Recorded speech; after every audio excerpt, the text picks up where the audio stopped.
बदलापूरला जी घटना झालेली आहे ती अतिशय दुर्दैवी अशा प्रकारची घटना आहे।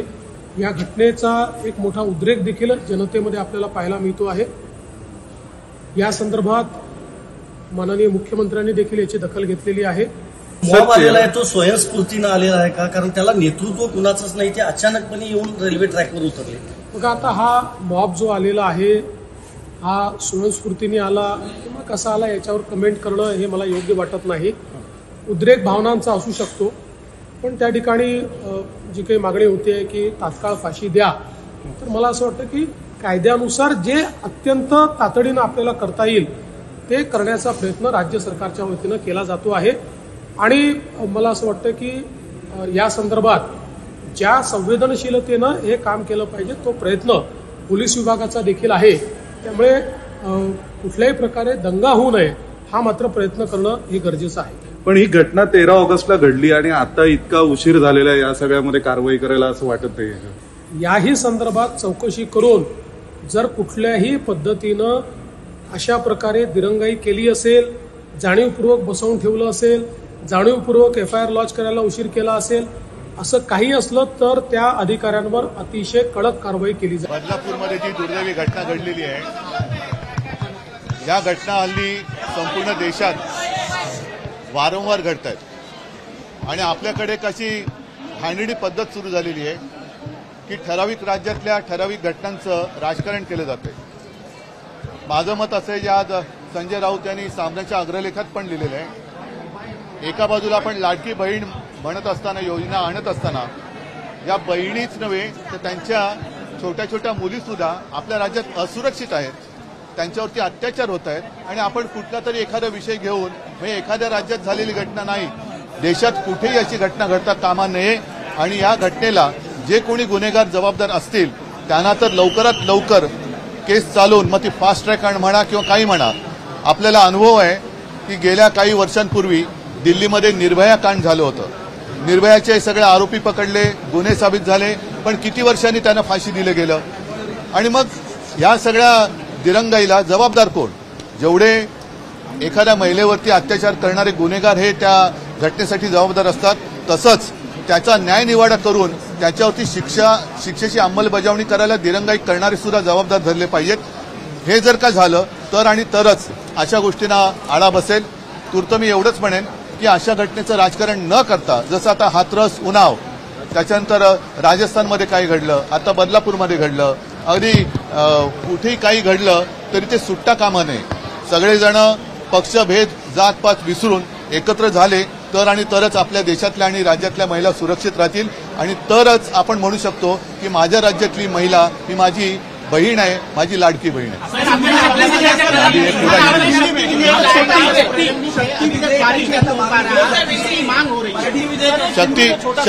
शक्ती जे विधेयक आम्ही आणू इच्छित होतो त्याचा मसुदा जवळपास तयार झाला होता। सर्वांना कल्पना आहे की त्यावेळेला अधिवेशनं होती ती 1-2 दिवसाची होत होती कारण त्याला कोरोना होतं।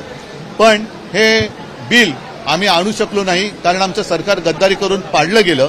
आज ज्यांनी गद्दारी करून ते आमचं सरकार पाडलं आणि विधेयक लटकून ठेवलेलं आहे, त्यांची जबाबदारी आहे की शक्ती बिलाची शक्ती ही ह्या गुन्हेगारांना दाखवून दिली पाहिजे।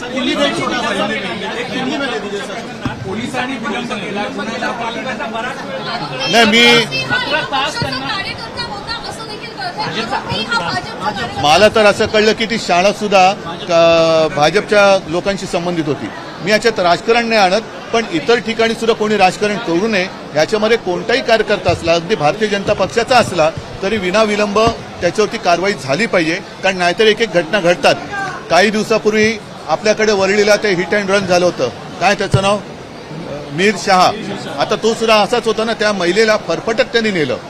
आता पुढे काय झालं का त्याच्याकडनं पण निबंध लिहून घेतला। आता सुद्धा हे जे केवळ जर का भाजपचे कार्यकर्ते असतील तर त्यांच्याकडनं निबंध लिहून घेऊन त्यांना सोडून देणार आहेत का? संपूर्ण जग आता बघतंय।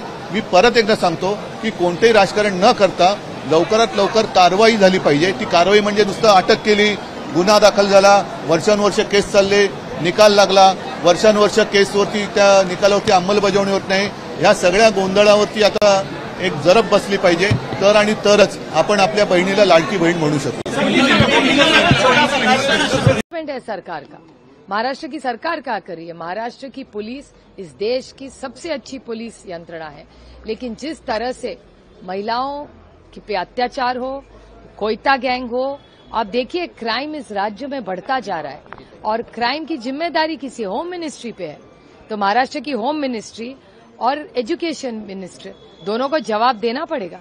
और मेरी मुख्यमंत्री जी से सवाल है, मैंने उनका स्टेटमेंट देखा, लेकिन उनके गृह मंत्री कहाँ है?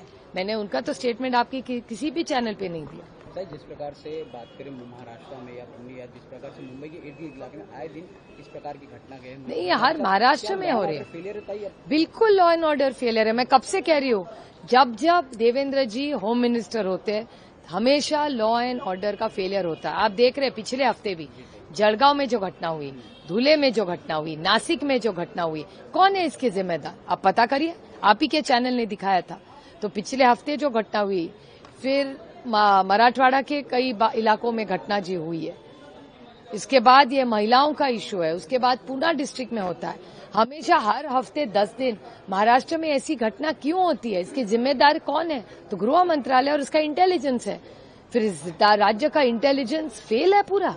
आप मांग करेंगे देवेंद्र फडणवीस इस्तीफा दे जिस प्रकार से नो, मैं तो पहले भी मांग कर चुकी हूँ कि इस मामले में जिस तरह से कंप्लेन की गई, नहीं ली गई, स्कूल को बोला गया लेकिन उसका फॉलोअप नहीं किया। इस राज्य के जो एजुकेशन मिनिस्टर है, शिक्षा मंत्री और गृह मंत्री माननीय मुख्यमंत्री जी ने उनका इस्तीफा लेना चाहिए। आपको लगता नहीं जिस प्रकार से स्कूल के खिलाफ कार्रवाई की गई, जैसे कि वहाँ के 4 प्रिंसिपल हो, 2 टीचर है और 1-2 लोगों को टोटल 4 लोगों को सस्पेंड किया गया और उस पुलिस स्टेशन के अधिकारी को ट्रांसफर किया, क्या ये कार्रवाई सच्ची में आपको लगता है कि ट्रांसफर और बदली करके नहीं हो, एक पूरा मैसेज जाना चाहिए इस राज्य में कि there is 0 tolerance against any crime and specially about women and children. बच्चे हैं हमारे, हम अब अगर बच्चों को ये प्रोटेक्ट नहीं कर पा रही है सरकार, तो किस हक से ये सरकार में बैठे हुए आज मंत्रालय में? जो घटना हुई सबको पता था, हफ्ते भर के पहले स्कूल ने बताया था, तो फॉलोअप नहीं करना चाहिए उसका? और उसके बाद पुलिस थाने में जाने में घूमते रहे वो पेरेंट्स, उनके माँ और पिताजी घूमते रहे 12-18 घंटे, किसी ने उनकी कंप्लेन तक नहीं ली। कौन है इसमें जिम्मेदार? ये सरकार है, क्योंकि ये सरकार घर तोड़ो, पार्टियां तोड़ो, ईडी, सीबीआई, इनकम टैक्स इसमें इतनी व्यस्त है कि उनको इस जो संवेदनशील मामले इसके लिए और सरकार चलाने के लिए वक्त ही नहीं है। तो इससे अलग बड़ा सवाल जानना चाहिए, अजीत पवार जिस प्रकार से मुंबई में है, सामान्य यात्रा निकाल रहे हैं, कल हमने देखा अनुशक्ति नगर में नवाब मलिक के साथ स्टेज सजा की। हालांकि एक समय था जहां बीजेपी इसका विरोध कर रही थी, क्या आपको लगता है बीजेपी अब सामने आना चाहिए और जो आरोप लगा रही थी उसके लिए माफी मांगना चाहिए? नहीं, आपने ये सवाल मुझे नहीं, देवेंद्र फडणवीस जी को पूछना चाहिए कि जिस तरह नवाब भाई के खिलाफ, और सिर्फ नवाब भाई के खिलाफ क्यों, डर्टी डजन, ये मेरा शब्द नहीं था, भ्रष्टाचार के आरोप बीजेपी करती रहती है कश्मीर टू कन्याकुमारी, और जब भ्रष्टाचारी अगर डर जाए तो उसको पार्टी में लेके उसको मंत्री बनाती है। तो भ्रष्टाचार आज कौन कर रहा है? ये तो दूध का दूध पानी का पानी। देश जानता है कि सबसे ज्यादा भ्रष्टाचार आज किसके साथ है या कौन कर रहा है, तो वो भारतीय जनता पार्टी है, ऐसे लोग कहने लगे। एक आखिरी सवाल जानना चाहिए अजीत पवार को लेकर, कल हमने देखा रक्षाबंधन था, आप हमेशा हर साल अजीत पवार दादा को रक्षाबंधन रखा और राखी बांधते थे, लेकिन कल ऐसा मौका है जब पहली बार नहीं बांध पाई। पहली नहीं, पिछले साल भी नहीं आए थे, पिछली बार नहीं बांध पाए, लेकिन क्या था इस मामले, इस बात को लेकर आपसे कहीं ना दुख है कि आप नहीं बांध पाए? देखिए, अजीत दादा से बातचीत करने की कोशिश की, एक बहन का दुख सिर्फ एक बहन जानती है, और हमारे जो संस्कार है ना, वो महिला मन में दुख रखती है, वो टीव्ही चॅनल पे दुख नहीं बोलती। इमिजिएटली बनवायचं आहे, त्यांना पटकन पाठवायचं आहे आणि त्याच्याकरता प्लीज आम्हाला वेळ द्या। सभी माध्यम कर्मियों से मेरा निवेदन है कि यहाँ पर ट्रेन के ऑपरेशन जो रुके हुए थे, हमने अभी ट्रैक क्लियर किया है। ट्रैक क्लियर करने के बाद में ये रिपोर्ट जो है ऑपरेशंस में, रेलवे ऑपरेशंस में जाना जरूरी होता है, ये ऑपरेशन सही तरह से शुरू होने के लिए, तो उसलिए हम लोग वो रिपोर्ट दे रहे हैं। बाकी कितने लोगों को लिया है इस बारे में और मैं आपको विस्तार से जानकारी दूंगा।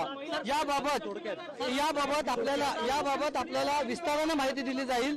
कृपया